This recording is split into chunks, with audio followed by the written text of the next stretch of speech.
ഈ ജനാധിപത്യം എന്ന് പറഞ്ഞാൽ ഭൂലോകത്തിലെ ഏറ്റവും വലിയ സ്വർഗമാണ് എന്നൊന്നും വിചാരിക്കരുത്. ലീസ്റ്റ് ഡിഫക്റ്റ് ഉള്ള ഒരു സിസ്റ്റം. ഭാരതത്തിൻ്റെ ഭരണഘടന ഏറ്റവും അധികം തവണ മാറ്റിമറിച്ചതും കോൺഗ്രസ് തന്നെയാണ്. അപ്പോൾ അധികാര ദുർവിനിയോഗം എന്നൊന്നും ഞാൻ പറയില്ല.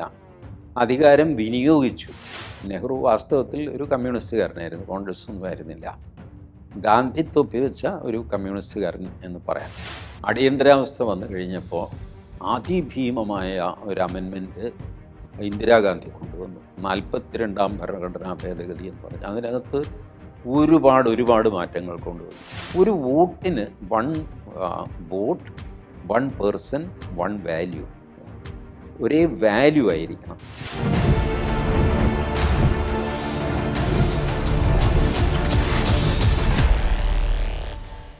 നമസ്കാരം. ടോക്കിംഗ് പോയിന്റിലേക്ക് സ്വാഗതം.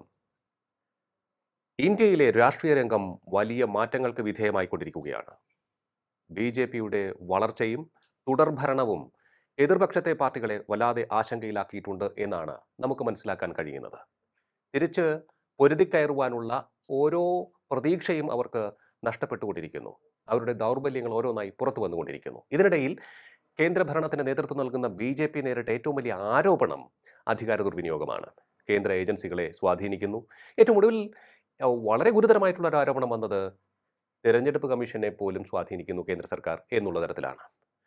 പക്ഷേ ചരിത്രകാരന്മാർ ഒരേ സ്വരത്തിൽ പറയുന്നു, അനിവാര്യമായ മാറ്റങ്ങളാണ് രാജ്യത്ത് വരുത്തുവാൻ ശ്രമിക്കുന്നത് എന്ന്. ഇത് BJPയുടെ ഭാഗത്ത് നിന്നുള്ള വിശദീകരണമായി നമുക്ക് കേൾക്കാൻ കഴിയുന്നുണ്ട്. ഒപ്പം തന്നെ നമ്മോട് പറയുന്ന മറ്റൊരു കാര്യമുണ്ട്. ചരിത്രത്തിലേക്ക് തിരിഞ്ഞു നോക്കിയാൽ യഥാർത്ഥത്തിലുള്ള അധികാര ദുർവിനിയോഗം കാണാൻ സാധിക്കുമെന്ന്. പക്ഷേ അത്തരത്തിലുള്ള സംഭവങ്ങൾ നമ്മുടെ ചരിത്രത്തിൽ ഉണ്ടോ? സ്വതന്ത്ര ഇന്ത്യയിൽ ഉണ്ടായിട്ടുണ്ടോ? അതാണ് നമ്മൾ പരിശോധിക്കുന്നത്. നമ്മോടൊപ്പം ചേരുകയാണ് രാഷ്ട്രീയ നിരീക്ഷകൻ ശ്രീ TG മോഹൻദാസ്. നമസ്കാരം സർ. ടോക്കിംഗ് പോയിന്റിലേക്ക് സ്വാഗതം. നമസ്കാരം സർ, അങ്ങേ പലപ്പോഴായി നേരിട്ട ഒരു ചോദ്യവും അല്ലെങ്കിൽ വിശദീകരണം നൽകിയ പല ചർച്ചകളിലെയും ഒരു ചോദ്യം എന്ന് പറയുന്നത് ഇതാണ്: കേന്ദ്ര സർക്കാർ അധികാര ദുർവിനിയോഗം നടത്തുന്നു എന്നുള്ളത് സംബന്ധിച്ചാണ്. പക്ഷേ നമ്മൾ ഇത്തരത്തിൽ ഉള്ള ചോദ്യം കേന്ദ്ര സർക്കാരിനെതിരെ ബോധപൂർവം മെനഞ്ഞെടുത്ത് പ്രയോഗിക്കുന്നതാണ് എന്ന് ഒരു കൂട്ടം രാഷ്ട്രീയ നിരീക്ഷകരൊക്കെ തന്നെ പറയുന്നുമുണ്ട്. ഈ വിഷയത്തിൽ അങ്ങയുടെ ചിന്ത എന്താണ് പറയുന്നത്? നമ്മൾ ചരിത്രത്തിലേക്ക്, ഞാൻ തുടക്കത്തിൽ പറഞ്ഞതുപോലെ ചരിത്രത്തിലേക്ക് തിരിഞ്ഞു നോക്കുമ്പോൾ ഒട്ടേറെ സംഭവങ്ങൾ ഉണ്ടായിട്ടുണ്ട്, നിങ്ങൾ അത് പരിശോധിക്കൂ എന്നൊക്കെയാണ് ചില ആളുകൾ പറയുന്നത്. അതിനെക്കുറിച്ച് എന്താണ് അങ്ങയുടെ അഭിപ്രായം? ചരിത്രത്തിലേക്ക് തിരിഞ്ഞു നോക്കിയാലേ ഭാരതം ഏറെക്കാലം ഏകകക്ഷി ഭരണത്തിന് കീഴിലായിരുന്നു. സംസ്ഥാനങ്ങൾ ആരെങ്കിലും മാറിയൊക്കെ ഭരിച്ചിട്ടുണ്ടാവാം. കേരളത്തിൽ EMS അധികാരത്തിൽ വന്നു എന്നൊക്കെ പറയുന്ന പോലെ.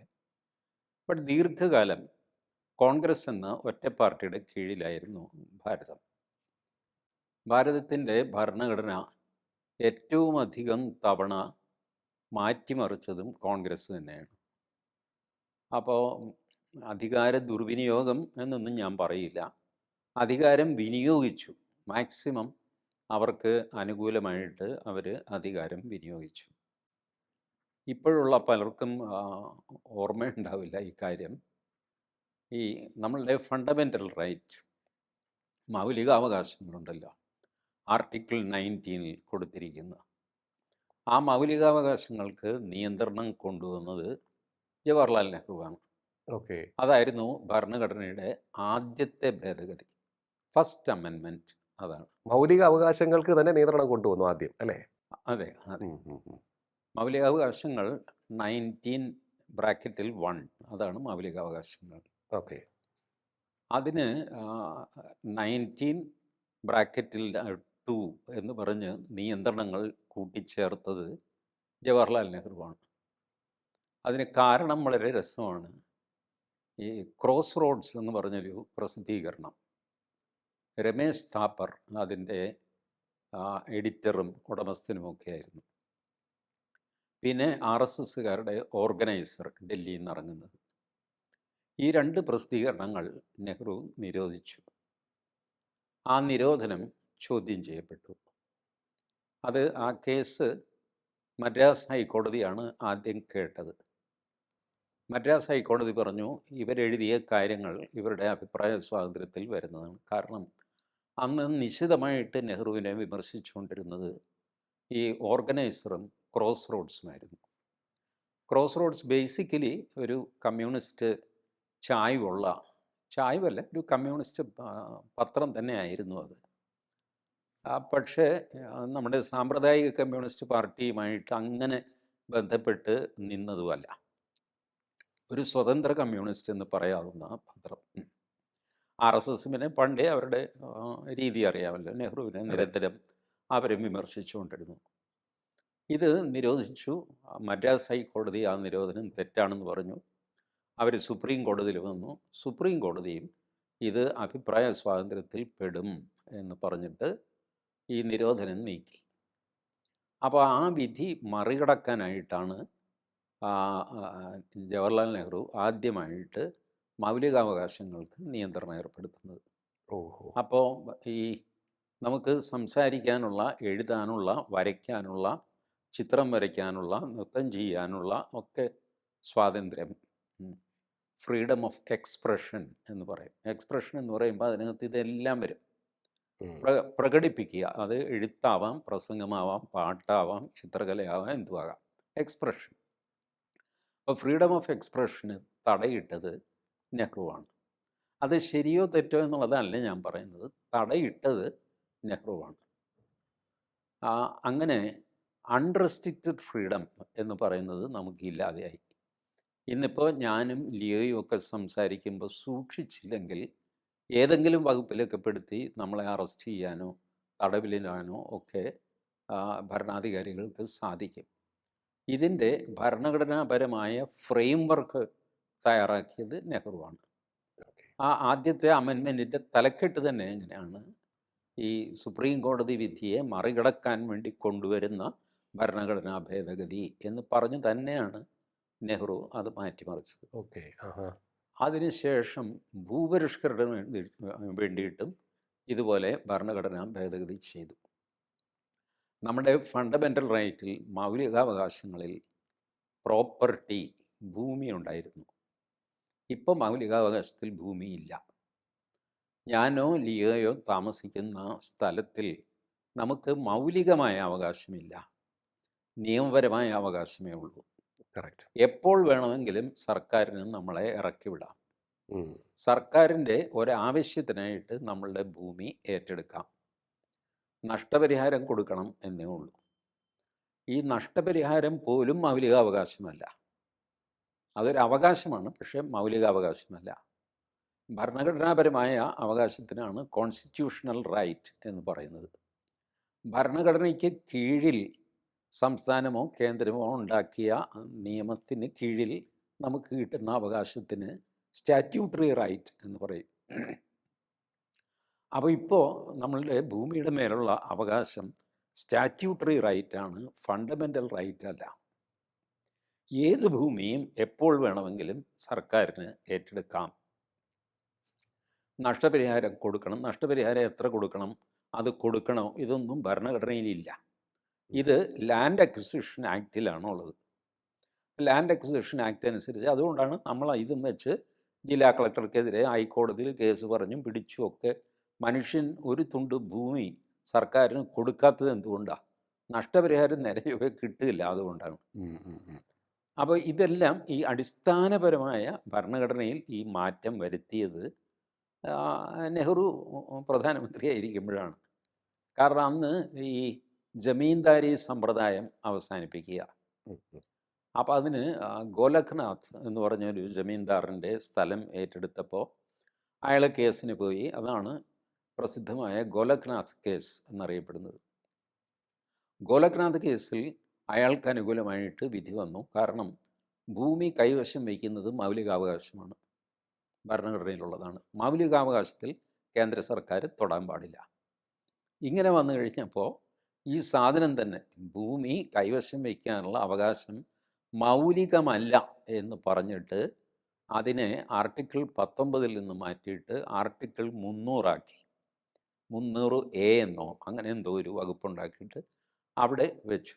അപ്പോൾ ഭൂമിയിൽ നിങ്ങൾക്ക് അവകാശമുണ്ട്, പക്ഷേ വെറും നിയമപരമായ അവകാശമാണ്, ഭരണഘടനാപരമായ ഫണ്ടമെൻ്റൽ റൈറ്റ് അല്ല.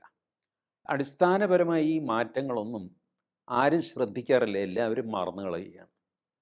ഇതൊക്കെ ദുർവിനിയോഗമാണോ അല്ലയോ എന്നൊക്കെ ആലോചിച്ച് തീരുമാനിക്കേണ്ടതാണ്. പലപ്പോഴും നമുക്ക് അസൗകര്യം വരുമ്പോഴാണ് നമ്മൾ ദുർവിനിയോഗം എന്ന് വിളിക്കുന്നത്. നെഹ്റു ഇതൊക്കെ ചെയ്തു കഴിഞ്ഞപ്പോൾ ഇതൊക്കെ ഈ സോഷ്യലിസ്റ്റ് ചിന്താഗതിയുള്ളവർ അന്ന് പൊതുവെ കോൺഗ്രസ്സുകാർക്കും സോഷ്യലിസമായിരുന്നില്ല. നെഹ്റു വാസ്തവത്തിൽ ഒരു കമ്മ്യൂണിസ്റ്റുകാരനായിരുന്നു, കോൺഗ്രസ് ഒന്നും ആയിരുന്നില്ല. ഗാന്ധി തൊപ്പി വെച്ച ഒരു കമ്മ്യൂണിസ്റ്റുകാരൻ എന്ന് പറയാം. അതായിരുന്നു നെഹ്റുവിൻ്റെ സോഷ്യലിസ്റ്റിലുള്ള വിശ്വാസം.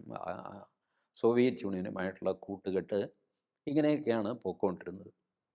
സോവിയറ്റ് യൂണിയനുമായിട്ട് സോവിയറ്റ് മാതൃകയിൽ വികസനം കൊണ്ടുവരാൻ വേണ്ടിയിട്ടാണ് പ്രൊഫസർ PC മഹലനോബിസ് എന്ന സോവിയറ്റ് പക്ഷപാതിയെ തന്നെ അദ്ദേഹം പ്ലാനിംഗ് കമ്മീഷൻ്റെ ചെയർമാനാക്കിയൊക്കെ വെച്ച് എല്ലാം സോഷ്യലിസം.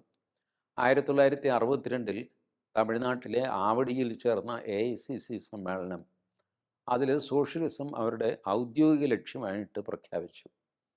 അതിനെ പരിഹസിച്ചാണ് ആവടി സോഷ്യലിസം എന്ന് കമ്മ്യൂണിസ്റ്റുകാർ പറഞ്ഞുകൊണ്ടിരുന്നത്. കാരണം സോഷ്യലിസം കമ്മ്യൂണിസ്റ്റുകാരുടെ കുത്തകയാണ്, അത് കോൺഗ്രസ് എടുക്കുന്നത് അവർക്ക് അത്ര പിടിച്ചില്ല. അപ്പോൾ ആവടി സോഷ്യലിസം എന്നതിനെ പരിഹസിച്ചുകൊണ്ടിരുന്നു. പക്ഷേ അന്നത്തെ കോൺഗ്രസ്സുകാരൊക്കെ അഭിമാനത്തോടെ ഞങ്ങൾ സോഷ്യലിസ്റ്റുകളും കൂടിയാണ് എന്ന് പറഞ്ഞുകൊണ്ടിരുന്നു.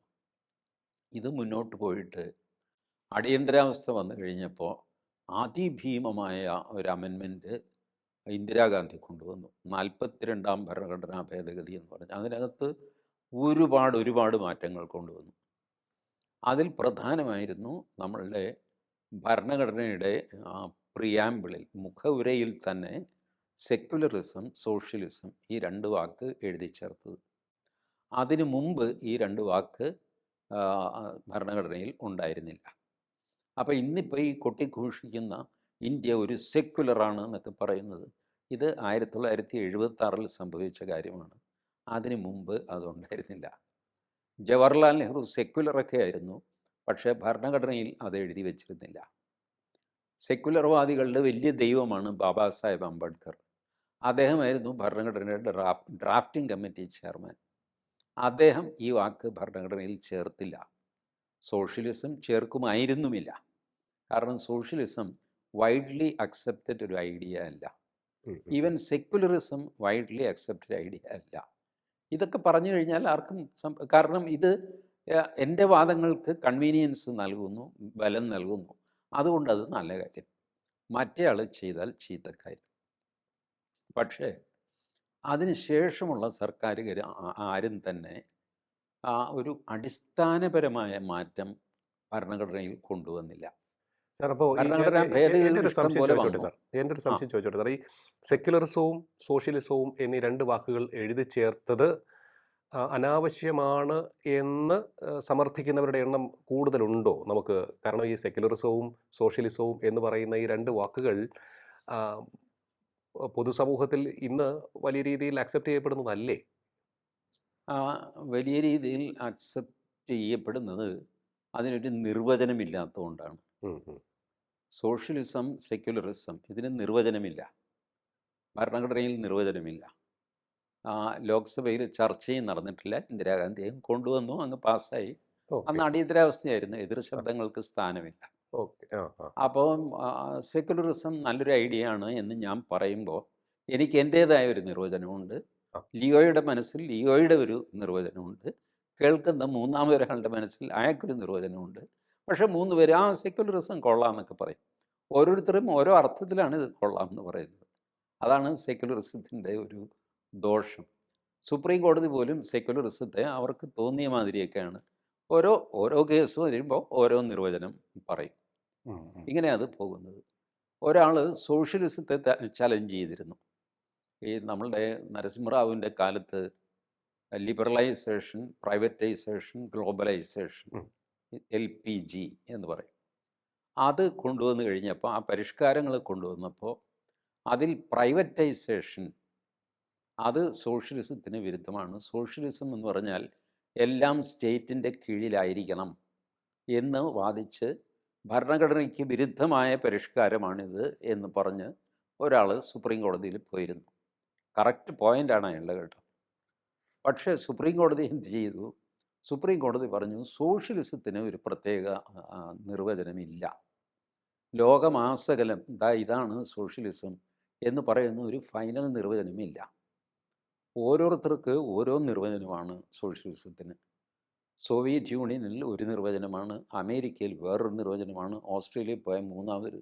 ഇങ്ങനെ ഓരോരുത്തരും സോഷ്യലിസം ഇന്നതാണ്. സെക്യുലറിസം പോലെ തന്നെ സോഷ്യലിസവും നിർവചിക്കപ്പെടാതെ കിടക്കുകയാണ്. ഓക്കെ. അതുകൊണ്ട് ഇതിൻ്റെ പേരിൽ സർക്കാരിൻ്റെ ഒരു നടപടി തടയാനൊന്നും സുപ്രീം കോടതിക്ക് സാധ്യമല്ല. വ്യക്തമായ നിർവചനം ഉണ്ടെങ്കിൽ ഞങ്ങൾക്ക് എന്തെങ്കിലും ചെയ്യാൻ പറ്റുമായിരുന്നു. നിർവചനമില്ല. ഇനി നിർവചനം കൊടുക്കേണ്ടതും ഞങ്ങളല്ല, അത് പാർലമെൻറ്റാണ് കൊടുക്കേണ്ടത് എന്ന് പറഞ്ഞ് ഹർജി തള്ളി. അങ്ങനെ സോഷ്യലിസം ഭരണഘടനയിൽ ഇപ്പോഴും കിടക്കുന്നു. ശരി. അതിപ്പോഴും അണ്ടർ ചലഞ്ചാണ് കേട്ടോ. ഉം, ഉം, ഉം. സെക്യുലറിസം ആൻഡ് സോഷ്യലിസം വീണ്ടും സുപ്രീം കോടതിയിൽ ചലഞ്ച് ചെയ്തിട്ടുണ്ട്. സുപ്രീം കോടതി ആ കേസ് ലിസ്റ്റ് ചെയ്തിട്ടില്ലെന്നേ ഉള്ളൂ. പലരും അത് ചലഞ്ച് ചെയ്തിട്ടുണ്ട്. അതിനോടൊപ്പം തന്നെ ഞാനൊന്ന് ചോദിച്ചോട്ടെ സാർ, ഈ ഇന്ദിരാഗാന്ധി പ്രധാനമന്ത്രിയായിരുന്ന സമയത്താണല്ലോ ഏറ്റവും അധികം സർക്കാരുകളെ സസ്പെൻഡ് ചെയ്തത് ഇന്ത്യയിൽ. അതെ, അത് ഏറ്റവും കൂടുതൽ കാലം അവർ ഭരിച്ചു എന്നുള്ളത് കൊണ്ടാണ്. സർക്കാരുകളെ മറ്റുള്ളവരും പിരിച്ചുവിട്ടിട്ടുണ്ട്. 1977 അടിയന്തരാവസ്ഥയ്ക്ക് ശേഷം ജനതാ പാർട്ടി സർക്കാർ അധികാരത്തിൽ വന്നപ്പോൾ അന്ന് കോൺഗ്രസിൻ്റെ കുറേ സംസ്ഥാന സർക്കാരുകളുണ്ടായിരുന്നു. 6 or 7 ഉണ്ടായിരുന്നു എന്നാണ് എൻ്റെ ഓർമ്മ. എല്ലാവരെയും ജനതാ സർക്കാർ പിരിച്ചുവിട്ടു. പുതിയ തെരഞ്ഞെടുപ്പ് നടത്തി. അവിടെ എല്ലാം ജനതാ പാർട്ടി അധികാരത്തിൽ വന്നു. 1980 ജനതാ പാർട്ടി പിളർന്ന് ആ സർക്കാർ വീണ് തെരഞ്ഞെടുപ്പ് നടന്ന് വീണ്ടും ഇന്ദിരാഗാന്ധി അധികാരത്തിൽ വന്നപ്പോൾ ഇന്ദിരാഗാന്ധി അതേ സംസ്ഥാന സർക്കാരുകളെ പിരിച്ചുവിട്ടു. വീണ്ടും തെരഞ്ഞെടുപ്പ് നടത്തി കോൺഗ്രസിൻ്റെ ഭരണത്തിൽ അത് വന്നു. രണ്ടു കൂട്ടരും ഇത് ചെയ്തിട്ടുണ്ട്. ഒരുപക്ഷെ ഇത് ഏറ്റവും കുറവ് ചെയ്ത മനുഷ്യൻ നരേന്ദ്രമോദിയാണ്. ഉത്തരാഖണ്ഡിലെ ഒരു സർക്കാരിനെ പിരിച്ചുവിട്ടിട്ടുണ്ട്. അത് തന്നെ ഹൈക്കോടതി ഇടപെട്ട് ആ സർക്കാർ റീഇൻസ്റ്റേറ്റ് ചെയ്യാൻ പറഞ്ഞു. റീഇൻസ്റ്റേറ്റ് ചെയ്യേണ്ടി വന്നു. ബാക്കി പ്രധാനമന്ത്രിമാർ ചെയ്തതിലൊക്കെ എത്രയോ കുറവാണ് നരേന്ദ്രമോദി ചെയ്തിരിക്കുന്നത്. ഓക്കെ. 2016 അരുണാചലിലും ആ ഒരു സംഭവം ഉണ്ടായിരുന്നു തോന്നുന്നു. 2016 നിസ്സാരമായ ഒന്ന് രണ്ട് കാര്യങ്ങൾ.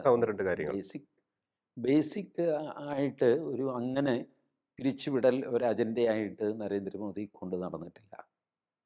അതിനുശേഷമുള്ള സർക്കാരുകളും, കാരണം ഈ പിരിച്ചുവിടൽ അതിൻ്റെ മൂർധന്യത്തിലെത്തിയത് നമ്മളുടെ അയോധ്യ സംഭവത്തിന് ശേഷമാണ്. അതെ അതെ അതെ അന്ന് കുറച്ച് അതായിരുന്നു ഏറ്റവും വലിയ പിരിച്ചുവിടൽ. അതിനുശേഷം അത്ര വലിയ പിരിച്ചുവിടൽ നടന്നിട്ടില്ല. അന്ന് 4 or 5 സർക്കാരുകളെ നരസിംഹറാവു പിരിച്ചുവിട്ടു.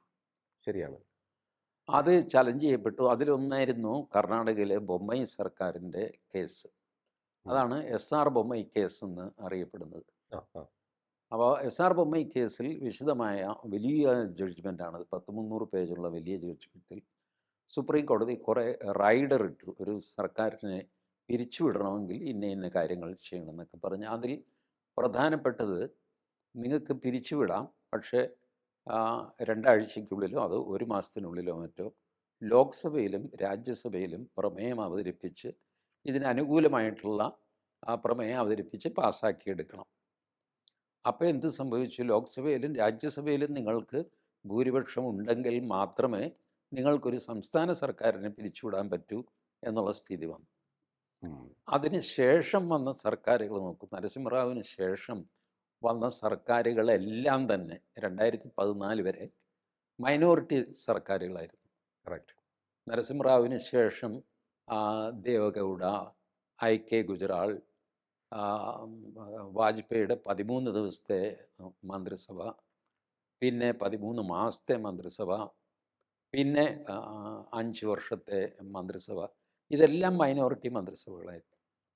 വാജ്പേയി പോയി, മൻമോഹൻ സിംഗ് വന്നു, 2 തവണ ഭരിച്ചു. 2 തവണയും മൈനോറിറ്റി മന്ത്രിസഭയായിരുന്നു. ചിലതിനെ ഇടതുപക്ഷം പിന്തുണച്ചു, ചിലതിനെ സമാജ്വാദി പാർട്ടി പിന്തുണച്ചു. പല രീതിയിൽ ഭരണം വീണില്ല, പക്ഷേ മൈനോറിറ്റി മിനിസ്ട്രി ആയിരുന്നു. അപ്പോൾ ആരും തന്നെ വേറെ സർക്കാരിനെ പിരിച്ചുവിടാനോ പിടിക്കാനോ ഒന്നും പോയില്ല. കാരണം എവിടെന്നെങ്കിലുമൊക്കെ ഒബ്ജക്ഷൻ ഉണ്ടായിട്ട് ലോക്സഭയിലോ രാജ്യസഭയിലോ തോറ്റുപോകും എന്നുള്ള സ്ഥിതി. അപ്പോൾ അതെ. അതുകൊണ്ട് പിരിച്ചുവിടൽ എന്നുള്ള പ്രസ്ഥാനം, ആ ആ ആക്ടിവിറ്റി ഒന്ന് കുറഞ്ഞു. 2014 ഇതുപോലെ സിംഗിൾ ഭൂരിപക്ഷത്തോടെ ഘടകകക്ഷികൾ ആരുമില്ലെങ്കിൽ പോലും അധികാരത്തിൽ വരാവുന്നൊരു സർക്കാരായിരുന്നു നരേന്ദ്രമോദിയുടെ. 2014-ലും 2019-ലും അങ്ങനെയായിരുന്നു. പക്ഷേ എന്നാൽ പോലും നരേന്ദ്രമോദി സർക്കാരുകളെ പിരിച്ചുവിട്ട് തൻ്റെ മഹത്വം പ്രകടിപ്പിക്കാൻ തയ്യാറായില്ല. അന്നും മോദിക്ക് ഇതുപോലത്തെ പ്രശ്നം ഉണ്ടായിരുന്നു. 2014-ൽ ലോക്സഭയിൽ ഭൂരിപക്ഷം ഉണ്ടെങ്കിലും രാജ്യസഭയിൽ ഭൂരിപക്ഷം ഉണ്ടായില്ല. ശരിയാണ്. കറക്റ്റ്. അതുകൊണ്ട് മോദി കൊണ്ടുവന്ന ആദ്യത്തെ ഒരു ഓർഡിനൻസ് ലാൻഡ് അക്വിസിഷൻ ഓർഡിനൻസ് ആയിരുന്നു അത്. ആ ഓർഡിനൻസ് പിൻവലിക്കേണ്ടി വന്നു നരേന്ദ്രമോദിക്ക്. ഇതറിയാതെയാണ് ആൾക്കാർ വെറുതെ നരേന്ദ്രമോദി നീചനാണ്, വെച്ച കാല് പുറകോട്ടെടുക്കാത്തവനാണ്, പിടിവാശിക്കാരൻ, അങ്ങനെയൊന്നുമല്ല. പല തവണ നരേന്ദ്രമോദിക്ക് വെച്ച കാല് പുറകോട്ടെടുക്കേണ്ടി വന്നിട്ടുണ്ട്. അതിനതിൻ്റേതായ ജനാധിപത്യപരമായ കാരണങ്ങളുമുണ്ട്. പിന്നെ ഒരു തെറ്റിദ്ധാരണ നമ്മൾ മാറ്റേണ്ടത്, ഈ ജനാധിപത്യം എന്ന് പറഞ്ഞാൽ ഭൂലോകത്തിലെ ഏറ്റവും വലിയ സ്വർഗമാണ് എന്നൊന്നും വിചാരിക്കരുത്. ഉം. ലീസ്റ്റ് ഡിഫക്റ്റ് ഉള്ള ഒരു സിസ്റ്റം, കുറവുകൾ ഏറ്റവും കുറവുള്ള ഒരു സിസ്റ്റം. ലിയോ ആലോചിച്ച് നോക്ക്, 10 വോട്ടുണ്ട്, ഉം. 3 സ്ഥാനാർത്ഥിയുണ്ട്, 4 വോട്ട് കിട്ടിയ ആൾ ജയിക്കും, ഇല്ലേ? അതെ. മറ്റ് 2 പേർക്ക് 3 വോട്ട്, ഇയാൾക്ക് 4 വോട്ട്, ഇയാൾ ജയിക്കും. ശരിയാണ്. സത്യത്തിൽ 10-ൽ 4 വോട്ടും വെച്ചിട്ട് എനിക്ക് ജനപിന്തുണയുണ്ട്, ഞാൻ ഭൂരിപക്ഷം നേടി എന്നൊക്കെ ഇയാൾ ഞെളിയുന്നതിൽ വല്ല കാര്യമുണ്ടോ? വാസ്തവത്തിൽ 10-ൽ 4 ഉള്ളൂ, 40% ഉള്ളൂ. ബട്ട് അതെ. ഭരിക്കുന്നത് അയാളാണ്. അതെ. അതെ. ഇതൊരു ബേസിക് ഡിഫക്റ്റാണ് ജനാധിപത്യത്തിൻ്റെ. ഇത് ആളുകൾ മനസ്സിലാക്കുന്നില്ല. അതെ. അപ്പോൾ ജനാധിപത്യം വലിയ മഹത്തായ സാധനമായതുകൊണ്ടല്ല നമ്മൾ ജനാധിപത്യത്തിൽ കഴിയുന്നത്. ജനാധിപത്യത്തെക്കാൾ ബെറ്റർ ഒരു സിസ്റ്റം നമുക്ക് കണ്ടെത്താൻ കഴിഞ്ഞിട്ടില്ല, അതുകൊണ്ടാണ്. ഓക്കെ. അമേരിക്കൻ ജനാധിപത്യം നോക്കുക, അവിടെയും ജനാധിപത്യമാണ്, പക്ഷേ വേറെ രീതിയാണ്. ഉം. നമ്മൾ വെസ്റ്റ് മിനിസ്റ്റർ ഇംഗ്ലണ്ടിൻ്റെ സ്റ്റൈലിലാണ് നമ്മുടെ പോക്ക്. അമേരിക്ക ജനാധിപത്യവാദികളല്ല എന്ന് നമുക്ക് പറയാൻ പറ്റുമോ? പറ്റില്ല. അവർ വേറൊരു സിസ്റ്റത്തിൽ, നമുക്ക് നമ്മുടേതായ കുറേ കുറവുകളുണ്ട്, അവർക്ക് അവരുടെ കുറേ കുറവുകളുണ്ട്. ശരിയാണ്. അപ്പോൾ ഇത് ചൊല്ലി നിരന്തരം ഇങ്ങനെ ചിന്തകളൊക്കെ നടന്നിട്ടുണ്ട്, ഇപ്പോഴും നടക്കുന്നുണ്ട്. പെർസെൻറ്റേജ് പ്രാതിനിധ്യം കൊടുക്കുക, എല്ലാ പാർട്ടികൾക്കും അവർക്ക് അവർ സ്ഥാനാർത്ഥിയെ നിർത്തണമെന്നില്ല, അവരുടെ ചിഹ്നത്തിന് വോട്ട് ചെയ്യും ജനം. എത്ര ശതമാനം വോട്ട് നിങ്ങൾക്ക് കിട്ടിയെന്ന് നോക്കിയിട്ട് അത്രയും ശതമാനം സീറ്റ് നിങ്ങൾക്ക് തരും. ആ സീറ്റിൽ ആരെ ഇരുത്തണമെന്ന് നിങ്ങൾക്ക് തീരുമാനിക്കാം. അതിലൊരു ഗുണം എന്താണെന്ന് വെച്ച് കഴിഞ്ഞാൽ, ഈ എല്ലാ രാഷ്ട്രീയ പാർട്ടികളിലും ഉണ്ടല്ലോ, ആ. നന്മ നിറഞ്ഞവരും കൊള്ളാവുന്നവരുമായ മനുഷ്യർ ഒതുക്കപ്പെടും. അവർക്ക് സ്ഥാനാർത്ഥിത്വം പോലും കിട്ടില്ല. ഉം. ഉം. ഇത് ജനാധിപത്യത്തിൻ്റെ ഒരു പ്രത്യേകതയാണ്. ലീസ്റ്റ് നെഗറ്റീവുള്ള, അതായത് വെറും പഴം പോലെയുള്ള മനുഷ്യനെ ആയിരിക്കും നേതാവായിട്ട് എടുക്കുന്നത്. അങ്ങനെയാണ് ദേവഗൗഡ പ്രധാനമന്ത്രിയാകുന്നത്. അന്ന് ശരിക്കും പ്രധാനമന്ത്രി ആകേണ്ടത് മുലായം സിംഗ് യാദവായിരുന്നു. ഉം. സീറ്റുകളുടെ എണ്ണം നോക്കിയാലും മുലായം സിംഗ് യാദവിനായിരുന്നു ദേവഗൗഡയേക്കാൾ കൂടുതൽ സീറ്റ്. ബട്ട് മുലായം സിംഗ് യാദവ് സർവ്വസമ്മതനായിരുന്നില്ല. കാരണം മുലായം സിംഗ് യാദവ് ഒരു സ്ട്രോങ് ക്യാരക്ടറാണ്. എല്ലാവരും പറയുന്നത് അനുസരിക്കുന്ന സ്വഭാവക്കാരനല്ല. എന്നാൽ ഓക്കെ. ദേവഗൗഡ ആരെന്ത് പറഞ്ഞാലും അനുസരിക്കുന്ന മനുഷ്യനായിരുന്നു. അപ്പോൾ ദേവഗൗഡ എല്ലാവർക്കും സമ്മതനായി. അങ്ങനെ ദേവഗൗഡ പ്രധാനമന്ത്രിയായി. അങ്ങനെ കഴിവ് കുറഞ്ഞ ആൾ നേതാവാക്കപ്പെടുന്ന ഒരു സ്ഥിതി ജനാധിപത്യത്തിലുണ്ട്. അപ്പോൾ ഒരു പാർട്ടി ഒരു സ്ഥാനാർത്ഥിയെ തീരുമാനിക്കുമ്പോഴുണ്ടല്ലോ, ഉം. മോഹൻദാസിനെ നമുക്ക് സ്ഥാനാർത്ഥിയാക്കി വയ്ക്കാം. കാര്യം എന്താ? മോഹൻദാസ് സകല നേതാക്കന്മാരെയും കുമ്പിടും, ജനങ്ങളുടെ മുമ്പിൽ കുമ്പിടും, ഒരു കാര്യത്തിലും ഒരു അഭിപ്രായം പറയില്ല. ഖണ്ഡിതമായ ഒരു പ്രവൃത്തിയും മോഹൻദാസിൻ്റെ കയ്യിൽ നിന്നും ഉണ്ടാവുകയില്ല. ആരെയും സ്നേഹിക്കുകയില്ല, ആരെയും വെറുപ്പിക്കുകയില്ല.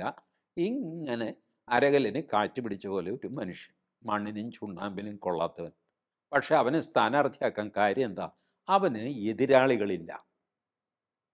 ഉം. ഇങ്ങനെ മണ്ണിനും ചുണ്ണാമ്പിനും കൊള്ളുകില്ലാത്തവർ ഒന്നാം നമ്പർ ആകുകയും എന്തെങ്കിലും അഭിപ്രായമോ വ്യക്തിത്വമോ ഒക്കെ ഉള്ളവർ സൈഡ് ലൈൻ ചെയ്യപ്പെടുകയും ചെയ്യുന്ന ഒരു പ്രക്രിയ ജനാധിപത്യത്തിലുണ്ട്. ഇത് പാർട്ടി നേതാക്കൾക്കെല്ലാം അറിയാം. ഓക്കെ. ഇപ്പോൾ വലിയ നോക്ക് 33% സ്ത്രീകൾക്ക് സംവരണം കൊടുക്കണം. നാരി ശക്തി എന്തൊരു ബഹളമാണ്. ഇതിലേത് പാർട്ടിയാണ് ഇത് ഭരണഘടനയൊന്നും ഭേദഗതി ചെയ്യേണ്ടെന്ന് നിങ്ങളങ്ങ് തീരുമാനിച്ച പോലെ എൻ്റെ പാർട്ടിയിൽ ഞാൻ 33% സംവരണം നടത്തും എന്ന് പറഞ്ഞിട്ട് അത്രയും സ്ഥാനാർത്ഥിയെ നിർത്തിയ ഏതെങ്കിലും പാർട്ടിയുണ്ടോ? ഇല്ല. ഇല്ല. അപ്പോൾ ഇവരിപ്പോൾ ഭരണഘടന മാറ്റണം, അത് സ്ത്രീ സംവരണം കൊണ്ടുപോകാൻ ഞാനിപ്പോൾ പാസ്സാക്കി തരാം. ഇത് പാസ്സാക്കേണ്ട കാര്യമില്ലല്ലോ, തനിക്കങ്ങ് നടപ്പാക്കിയാൽ പോരെ. ഇത് ചെയ്യില്ല. ശരിയാണ്. അപ്പോൾ ഇത് ചെയ്യാത്തത് എന്താണെന്ന് വെച്ച് കഴിഞ്ഞാൽ ഇതിനകത്തെ ആണുങ്ങൾക്ക് തന്നെ ഇഷ്ടമല്ല. ബി ജെ പിയിലെ ആണുങ്ങൾക്ക് തന്നെ 33% പെണ്ണുങ്ങൾ വരുന്നത് ഇഷ്ടമല്ല. ഇതറിയാവുന്നതുകൊണ്ടാണ് നരേന്ദ്രമോദി പറഞ്ഞു, ഞാൻ സീറ്റ് കൂട്ടിത്തരാം, നിൻ്റെ കസേര പോകില്ല, ഞാൻ വേറൊരു കസേര ആ പെങ്കൊച്ചിന് കൊടുക്കട്ടെ എന്ന്. അതും സമ്മതിക്കില്ല എന്ന് പറഞ്ഞാൽ എന്ത് ചെയ്യും? കാരണം ജനാധിപത്യത്തിലെ യാഥാർത്ഥ്യങ്ങൾ മനസ്സിലാക്കിക്കൊണ്ടാണ് നരേന്ദ്രമോദി നമുക്ക് ഈ സീറ്റ് വർദ്ധിപ്പിക്കാം, അല്ലെങ്കിൽ യുവന്മാരൊക്കെ തന്നെ പാര വയ്ക്കും. അതെ. മോദിക്ക് തന്നെ കിടക്കപ്രതി ഉണ്ടാവില്ല, സ്വന്തം പാർട്ടിക്കുള്ളിൽ ഇതുപോലത്തെ ആൾക്കാരില്ലേ. അപ്പോൾ അത് വേണ്ട, അലമ്പിലേക്ക് പോകണ്ട, അതുകൊണ്ട് സീറ്റ് വർദ്ധിപ്പിക്കാമെന്ന് പറഞ്ഞാൽ അതും സമ്മതിക്കാതെയാണ് ഇപ്പോൾ ഇത് വന്നിരിക്കുന്നത്. ഇതൊക്കെ ജനാധിപത്യത്തിൻ്റെ പരിമിതികളാണ്. പരിമിതി എന്ന് പറയുന്ന ഒരു ഭംഗിവാക്കാണ്. ജനാധിപത്യത്തിൻ്റെ ഡിഫക്റ്റാണ് ഇതെല്ലാം. അപ്പോൾ ഈ പെർസെൻറ്റേജ് റെപ്രസെൻറ്റേഷൻ കൊടുത്താൽ ഉള്ള ഗുണം എന്താണെന്ന് വെച്ച് കഴിഞ്ഞാൽ, ഇപ്പോൾ എൻ്റെ പാർട്ടിക്ക് 25% വോട്ട് കിട്ടി, 25% സീറ്റുകൾ എനിക്കുള്ളതാണ്. അപ്പോൾ എനിക്ക് പാർട്ടിയിൽ ബോൾഡായിട്ട് പറയാം, ദേ ഇന്ന ആൾ യോഗ്യനാണ്, പാവം, ഒരു അംഗീകാരവും നിങ്ങൾ കൊടുത്തിട്ടില്ല, നന്നായിട്ട് അധ്വാനിക്കുന്ന ആളാണ്, കാര്യം എഫിഷ്യൻ്റാണ് എന്ന് പറഞ്ഞിട്ട് ഷാർപ്പായിട്ടുള്ള ക്യാരക്ടറുള്ള ആളിനെ നമുക്ക് ലോക്സഭയിൽ വിടാൻ പറ്റും. അങ്ങേര് ജനപ്രിയനായിരിക്കില്ല, പക്ഷെ കഴിവുള്ളവനായിരിക്കും. ജനപ്രിയൻ എന്ന് പറഞ്ഞാൽ ജനങ്ങൾക്ക് പ്രിയപ്പെട്ടവൻ. ഇങ്ങനെ ഈ തൊഴുത് പിടിച്ച് കല്യാണത്തിനും ചാവടിയന്ത്രത്തിനും ഒക്കെ പോകുന്നവനാണ് ജനപ്രിയൻ. അങ്ങനെ പോകുന്ന ആളെ കൊണ്ട് ഈ കാര്യമൊന്നും നടക്കുകയൊന്നുമില്ല. അയാളിങ്ങനെ തെരഞ്ഞെടുപ്പ് ജയിച്ചുകൊണ്ടിരിക്കും, തൊഴുത് തൊഴുത് തൊഴുത്. അപ്പോൾ എഫിഷ്യൻ്റായ ആൾക്കാരെ ലോക്സഭയിലേക്കോ നിയമസഭയിലേക്കോ വിടാൻ പറ്റും. പക്ഷേ ഇതിന് അതിൻ്റേതായ കുറേ അധികം ദോഷങ്ങളുമുണ്ട്. അതൊക്കെ വലിയ വലിയ തീസീസുകളാണ്. നമ്മൾ അങ്ങോട്ട് പോകാതെ ഞാനിതിന് വേറൊരു ജനാധിപത്യത്തിൽ നടക്കുന്ന ചർച്ചയുടെ ഉദാഹരണമായിട്ടിത് പറഞ്ഞു എന്നേ ഉള്ളൂ. സർ, വേറൊരു പ്രാക്ടിക്കലായിട്ടുള്ള ഒരു വിഷയം കൂടി ഇതിൽ ഇല്ലേ? അതായത് നമ്മൾ ഇപ്പോഴത്തെ ജനസംഖ്യ വെച്ച് നോക്കുകയാണെന്നുണ്ടെങ്കിൽ ചില ലോക്സഭാ മണ്ഡലങ്ങളിൽ ഉൾപ്പെടുന്ന ആളുകളുടെ എണ്ണം 25-30 ലക്ഷമൊക്കെ ആവുകയാണ്. അപ്പോൾ 30 ലക്ഷം പേർക്ക് ഒരു MP എന്ന് പറയുന്നത് അത് ഒരിക്കലും ശരിയാവണ്ണം അദ്ദേഹത്തിന് ജോലി ചെയ്യാൻ സാധിക്കുന്നതിലും അപ്പുറമല്ലേ? അപ്പോൾ അങ്ങനെ വരുമ്പോൾ കൃത്യമായി അത് ചെയ്യേണ്ട കാര്യം തന്നെയാണ് എന്നുള്ളതാണ് എനിക്ക് ബോധ്യപ്പെട്ടിട്ടുള്ളത്. അത് ചെയ്യേണ്ടതാണ് ലിജോ. കാരണം ഡീലിമിറ്റേഷൻ അത് നടത്തേണ്ടതാണ്. ഒന്ന്, അത് ഭരണഘടനയിലുള്ളതാണ്. 10 വർഷം 10 വർഷം കൂടുമ്പോൾ ഡീലിമിറ്റേഷൻ നടത്തി മണ്ഡല പുനർനിർണയം ഇത് ചെയ്യേണ്ടതാണ്. അത് ഭരണഘടനയിലുള്ളതാണ്. അപ്പം നമുക്കിപ്പോൾ സംഭവിക്കുന്നത് എന്താണെന്ന് വെച്ചാൽ, UP ആ. അവിടെ 80 സീറ്റുണ്ട്, അവർക്ക് 120 സീറ്റാകും. അതെ. 120 സീറ്റോ? അവനങ്ങനെ സൂഹിക്കേണ്ട. നമുക്കിവിടെ 20 സീറ്റിൽ നിന്ന് 30 ആകുള്ളൂ. അപ്പോൾ UPക്ക് 120, നമുക്ക് 30. അത് ശരിയാവില്ല. UPയുടെ വലിപ്പം എത്രയാണ്, നമ്മുടെ വലിപ്പം എത്രയാണ്? നമ്മളൊരു ചെറിയ സ്റ്റേറ്റാണ്, അതുകൊണ്ട് സീറ്റ് കുറവ്. നമുക്ക് അങ്ങനെ ആഗ്രഹം ഉണ്ടെങ്കിൽ നമ്മളും തമിഴ്നാടും ആന്ധ്രയും കർണാടകയും ചേർന്ന് ഒറ്റ സ്റ്റേറ്റ് ആക്കുക. നമുക്ക് 129 സീറ്റ് കിട്ടും. 129 179 മറ്റോ കിട്ടും. ഓക്കെ. അപ്പോൾ നമുക്ക് ആള് കളിക്കാം. ഇതെന്ത് മനസ്ഥിതിയാണ് വാസ്തവത്തിൽ. ലിയോ നോക്കൂ, ഉത്തർപ്രദേശ് ഇനിയും ചെറുതാക്കേണ്ടി വരും. പഴയ ഉത്തർപ്രദേശ് അല്ല ഇപ്പോൾ. ശരിയാണ്. ഉത്തർപ്രദേശിൽ നിന്ന് ഉത്തരാഖണ്ഡ് പോയി, ബാക്കിയുള്ള ഉത്തർപ്രദേശാണ്. ആ ഉത്തർപ്രദേശ് തന്നെ ഭീമാകാരമായ സ്റ്റേറ്റാണ്. മഹാരാഷ്ട്ര, രാജസ്ഥാൻ, എത്ര വലിയ സ്റ്റേറ്റുകളാണ്. ഇതിപ്പോൾ ഈ 29 ലക്ഷം വോട്ടർമാർ ഒരു കോൺസ്റ്റിറ്റ്യുവൻസിൽ എന്ന് പറഞ്ഞത് വടക്കൊന്നുമല്ല, തെക്കാണത്, തെലുങ്കാനയിലാണ്. തെലങ്കാനയിലാണ്. അതെ സർ. മൽക്കാൻഗിരി ഉം, എന്ന ഉം. നിയോജകമണ്ഡലം. അപ്പോൾ ഇത് യു ഹാവ് ടു റീഡിസ്ട്രിബ്യൂട്ട്. അതുകൊണ്ടാണ് ഭരണഘടനയിൽ പറഞ്ഞത് 10 കൊല്ലം കൂടുമ്പോൾ സെൻസസ് നടത്തണം. ആ സെൻസസ് അനുസരിച്ച് നിങ്ങൾ മണ്ഡല പുനർനിർണയം നടത്തണം. നിങ്ങൾക്ക് സ്റ്റേറ്റുകൾ വർദ്ധിപ്പിക്കണമെങ്കിൽ സ്റ്റേറ്റുകൾ വർദ്ധിപ്പിക്കണം. ഉത്തർപ്രദേശിനെ ഒരു 6 കഷ്ണമാക്കി മാറ്റിക്കേ ഈ നമ്മുടെ പ്രയാസം മാറിക്കിട്ടും. കേരളത്തിൻ്റെ വലിപ്പമുള്ള 6 സ്റ്റേറ്റുകളാണ്. അപ്പോൾ നമുക്ക് പ്രയാസമില്ല. നമുക്കിപ്പോൾ അവർക്ക് സീറ്റ് കൂടുതലാണെന്നാണ് നമുക്ക് വിഷമം. 1961 ഡീലിമിറ്റേഷൻ നടത്തിയപ്പോൾ ഉത്തർപ്രദേശിൽ 86 സീറ്റ് ഉണ്ടായിരുന്നത് 85 കുറഞ്ഞു. ഉം. പിന്നെ ഉത്തരാഖണ്ഡ് പോയപ്പോഴാണ് 80 കുറഞ്ഞത്. ഈ 86 നിന്ന് 85 ആയപ്പോൾ ആരും ഒരു വിഷമവും പറഞ്ഞില്ല. അതേസമയം കേരളത്തിന് 18 നിന്ന് 20 അന്ന് കൂടി. യു പിക്ക് ഒരെണ്ണം കുറഞ്ഞു, കേരളത്തിന് 2 കൂടി. ആരെങ്കിലും യു പിക്ക് വേണ്ടി കണ്ണീരൊഴുക്കിയോ? ഇല്ല. ഇല്ല. കേരളത്തിന് അനർഹമായത് കിട്ടി എന്ന് പറഞ്ഞ് യു പിക്കാരൻ ബഹളം വെച്ചോ? ഇല്ല. കർണാടകയ്ക്ക് 61 തന്നെ ഡീലിമിറ്റേഷന് കർണാടക 26 സീറ്റായിരുന്നു, 28 സീറ്റായി. ഉം, ഉം. 2 സീറ്റ് കർണാടകയ്ക്ക് കൂടുതൽ കിട്ടി, 2 സീറ്റ് കേരളത്തിന് കൂടുതൽ കിട്ടി. യു പിക്ക് 1 സീറ്റ് കുറയുകയും ചെയ്തു. ഇതാണ് 61 ഡീലിമിറ്റേഷനിൽ സംഭവിച്ചത്. വെറുതെ ഈ നോർത്ത് സൗത്ത് തെക്കുള്ളവർ ഇത് എന്താ കുടുംബാസൂത്രണം നടപ്പിലാക്കി എന്നൊക്കെ പറഞ്ഞു. അതൊക്കെ വെറുതെ ഫൂളിഷാണ്. ഒരു വോട്ടിന് വോട്ട്, 1 പേഴ്സൺ, 1 വാല്യൂ. ഒരേ വാല്യൂ ആയിരിക്കണം. കേരളത്തിലിരിക്കുന്ന ആളിൻ്റെ വോട്ടിനും ഉത്തർപ്രദേശിലെ ആളിൻ്റെ വോട്ടിനും വാല്യൂ ഒന്നായിരിക്കണം. അതെ.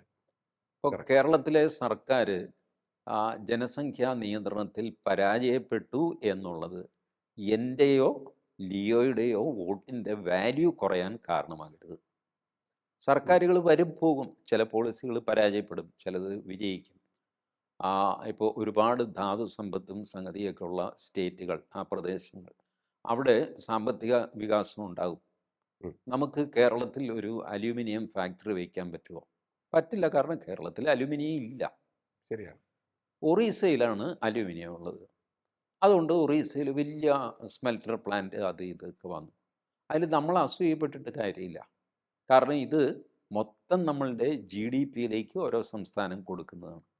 അപ്പം നമ്മളെക്കൊണ്ട് കഴിയാവുന്നത് നമ്മൾ കൊടുക്കും. നമ്മളുടെ അത്രയും തേങ്ങ ഉൽപ്പാദിപ്പിക്കാൻ ഒറീസയ്ക്ക് സാധിക്കുമോ? ഇല്ല. ശരിയാണ്. ഒറീസയ്ക്ക് വലിയ കടൽ തീരമുണ്ട്, ഉം. പക്ഷേ നമ്മളുടെ അത്രയും മീൻ ഉണ്ടാക്കാൻ ഒറീസയ്ക്ക് സാധിക്കുന്നില്ല. അവർക്ക് നദിയുമുണ്ട്, കടലുമുണ്ട്, പക്ഷേ ഇതുവരെ നമ്മളുടെ ഒപ്പം അവരെത്തിയിട്ടില്ല എന്നാണ് ഞാൻ അറിയുന്ന കണക്ക്. അപ്പോൾ ഓരോ സ്റ്റേറ്റിനും ഓരോ പ്രദേശത്തിനും അതിൻ്റേതായ സ്ട്രെങ്ത് ഉണ്ട്. ആ സ്ട്രെങ്ത് വർദ്ധിപ്പിക്കുക, അതേ നമുക്ക് ചെയ്യാൻ പറ്റുള്ളൂ. ശരിയാണ് ഇപ്പോൾ സർ. തമിഴ്നാട്ടിൽ നിന്നാണ് നമുക്ക് പച്ചക്കറി വരുന്നത്. പലരും പറയാറുണ്ട് തമിഴിനാണ് നമുക്ക് പച്ചക്കറി തരുന്നത്. സത്യമാണ്, പക്ഷേ എനിക്കതൊരു കുറച്ചിലായിട്ട് തോന്നിയിട്ടില്ല. ആ. കാരണം നമ്മുടെ മുല്ലപ്പെരിയാർ പ്രശ്നം ഉള്ളപ്പോൾ ഞാൻ തമിഴ്നാട്ടിലെ ആൾക്കാരുമായിട്ട് സംസാരിച്ചിരുന്നു. ഉം. അവരുടെ പ്രയാസം ലിയോ ആലോചിച്ചു. ഈ സ്കൂളിൽ നമ്മൾ മഴനിഴൽ പ്രദേശം എന്ന് പറഞ്ഞ് പഠിച്ചിട്ടുണ്ടല്ലോ. ആ. മഴനിഴൽ പ്രദേശം, അതായത് തെക്ക് പടിഞ്ഞാറൻ മൺസൂണിൻ്റെ സമയത്തും അവർക്ക് മഴ കിട്ടുകയില്ല, വടക്ക് കിഴക്കൻ മൺസൂൺ ഉള്ളപ്പോൾ അപ്പോഴും അവർക്ക് മഴയില്ല. ഒന്നുകിൽ ഈ പശ്ചിമഘട്ടം അവരുടെ മഴ തടയും, അല്ലെങ്കിൽ പൂർവ്വഘട്ടം അവരുടെ മഴ തടയും. അവരെന്ത് ചെയ്യും? ഇതാണ് തിരുനെൽവേലിയുടെ ഒരു ഭാഗം ഒക്കെ ആയിട്ട് അപ്പുറത്ത് തമിഴ്നാട്ടിലുള്ള സ്ഥലങ്ങൾ. ഫലഭൂയിഷ്ടമായ സ്ഥലങ്ങളാണ്, വെള്ളം മാത്രം കിട്ടിയാൽ മതി. അപ്പോൾ അവർ പറഞ്ഞു, ഞങ്ങൾ നിങ്ങൾക്ക് പച്ചക്കറിയും സംഗതി കംപ്ലീറ്റ് ഞങ്ങൾ എത്തിച്ചു തരാം, നിങ്ങൾ മുല്ലപ്പെരിയാറിലെ വെള്ളം ഞങ്ങൾക്ക് തരിക. എന്തിനാണ് ഞങ്ങളെ ഉപദ്രവിക്കുന്നത്? വെള്ളം ആകാശത്തു നിന്ന് വരുന്നു, എൻ്റെ വെള്ളം നിൻ്റെ വെള്ളം എന്നൊക്കെ ഉണ്ടോ? എൻ്റെ അതെ. പറമ്പിൽ വീഴുന്ന വെള്ളം ഞാൻ ആർക്കും കൊടുക്കില്ല. വെള്ളം തോന്നിയ ദിവസം അങ്ങോട്ടും ഇങ്ങോട്ടും വീഴുകയും ഒഴുകുകയും ഒക്കെ ചെയ്യും. അത് കോമൺ ആണ്. വായു പോലെ നമുക്ക് വെള്ളം ഉപയോഗിക്കാം. പച്ചക്കറി ഞങ്ങൾ തരുന്നു, നിങ്ങൾ ഞങ്ങൾക്ക്, അവർക്ക് മീനാണ്, നമ്മളുടെ മീനാണ് അവർക്ക് ഇഷ്ടം. അതെ. കടൽ തമിഴ്നാട്ടിലുമുണ്ട്, ഉം. പക്ഷെ ഒരുപാട് കിഴക്കാണ്. അതെ. ഒരുപാട് കിഴക്കാണ്. അപ്പോൾ ഇവർക്ക് നമ്മൾ കേരളത്തിൽ നിന്ന് കൊല്ലത്തു നിന്ന് ചെങ്കോട്ടയിൽ മീനെത്തിക്കുന്ന ലാഘവത്തോടെ അവർക്ക് തമിഴ്നാട്ടിൽ അവിടെ ബംഗാൾ ഉൾക്കടലിൽ നിന്നുള്ള മീൻ ചെങ്കോട്ടയിൽ എത്തിക്കാൻ പറ്റില്ല. കാരണം Chenkotta is more near to Keralam. Yes. ഭൂമിയുടെ കിടപ്പ് അങ്ങനെയാണ്. അതെ. ഭാരതത്തിൻ്റെ കിടപ്പ് തന്നെ നോക്കിക്കോ. വടക്ക് വീതി കൂടുതലാണ്. സ്വാഭാവികമായിട്ട് ആൾതാമസം എണ്ണം അവിടെ കൂടുതലായിരിക്കില്ലേ. തെക്കോട്ട് വരുംതോറും വീതി കുറഞ്ഞു കുറഞ്ഞു വരുന്നു. ആളെണ്ണം കുറയും. കറക്റ്റ്. ഉത്തർപ്രദേശിൻ്റെ ജനസംഖ്യ കേരളത്തിൽ വേണമെന്ന് പറഞ്ഞാൽ നിൽക്കാൻ സ്ഥലം ഉണ്ടാവില്ല ഇപ്പോൾ കേരളത്തിൽ. അതെ. സ്ഥലം ഏരിയ വേണ്ടേ. ശരിയാണ്. ഏരിയ കുറഞ്ഞു കുറഞ്ഞാണ് വരുന്നത്. ഉം. ജനസംഖ്യയും കുറഞ്ഞു കുറഞ്ഞു വരും. ഇതൊക്കെ എന്ത് ഭ്രാന്താ എനിക്ക് മനസ്സിലാവും. സാമാന്യ ബുദ്ധിക്ക് അറിയാവുന്ന കാര്യങ്ങളാണ്. വെറുതെ ഒരു യു പിക്കാരനോട് ദേഷ്യം, ഉത്തരേന്ത്യയോട് ദേഷ്യം. യെസ്. ഏതായാലും കാര്യങ്ങൾ വളരെ വ്യക്തമായി തന്നെ അങ്ങ് പറയുകയുണ്ടായി. എല്ലാവർക്കും മനസ്സിലാകുന്ന ഭാഷയിൽ. അതാണ് എനിക്ക് വലിയ സന്തോഷം ഉണ്ടാക്കിയത്. നമ്മുടെ ഭരണഘടനാ ഭേദഗതികളെ സംബന്ധിച്ചുള്ള കൃത്യമായ ഒരു വിവരണവും നമുക്ക് ലഭിച്ചു.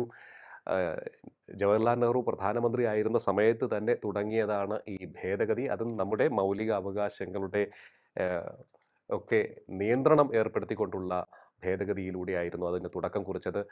ഒരു സർക്കാർ അല്ലെങ്കിൽ ഒരു പ്രധാനമന്ത്രി ഏറ്റവും അധികം സർക്കാരുകളെ സസ്പെൻഡ് ചെയ്തത് അല്ലെങ്കിൽ മറിച്ചിട്ടത്, പിരിച്ചുവിട്ടത് ഇന്ദിരാഗാന്ധിയായിരുന്നു. 50 തവണ അത്തരത്തിലൊരു സംഭവം പ്രധാനമന്ത്രിയായി ഇന്ദിരാഗാന്ധിയുടെ ഭാഗത്ത് നിന്ന് ഉണ്ടായിട്ടുണ്ട്. എന്നാൽ പ്രധാനമന്ത്രിയായി നരേന്ദ്രമോദി എത്തിയതിന് ശേഷം 1 2 തവണ അത്തരത്തിലുള്ള സംഭവങ്ങൾ ഉണ്ടായിട്ടുണ്ട് എന്ന് മാത്രമാണ് നമ്മൾ ഈ 2 പ്രധാനമന്ത്രിമാരെയും കമ്പയർ ചെയ്യുമ്പോൾ മനസ്സിലാക്കേണ്ട ഒരു കാര്യം. ഒപ്പം തന്നെ ഇപ്പോഴത്തെ ഈ ഡീലിമിറ്റേഷൻ മണ്ഡല പുനർനിർണ്ണയവുമായി ബന്ധപ്പെട്ട് വന്നുകൊണ്ടിരിക്കുന്ന കാര്യങ്ങളൊക്കെ തന്നെ എന്തുകൊണ്ടാണ് സംഭവിക്കുന്നത് എന്ന് ഫാക്ട്സിൻ്റെയും ഫിഗേഴ്സിൻ്റെയും അടിസ്ഥാനത്തിലാണ് നമ്മൾ വിലയിരുത്തേണ്ടതല്ലാതെ രാഷ്ട്രീയ ആരോപണങ്ങളുടെയും പ്രത്യാരോപണങ്ങളുടെയും അടിസ്ഥാനത്തിലല്ല എന്നുകൂടി ഊന്നി പറയുകയാണ് ഈ ചർച്ചയിൽ Shri T G Mohandas sir ചെയ്തിരിക്കുന്നത്. വളരെയധികം നന്ദി സാർ ഇത്രയും സമയം ടോക്കിംഗ് പോയിന്റുമായി സംസാരിച്ചത്. Thank you. ടോക്കിംഗ് പോയിന്റിൻ്റെ ഈ അധ്യായം ഇവിടെ പൂർണ്ണമാകുന്നു. അടുത്ത എപ്പിസോഡിൽ കാണാം നമുക്ക്. നമസ്കാരം.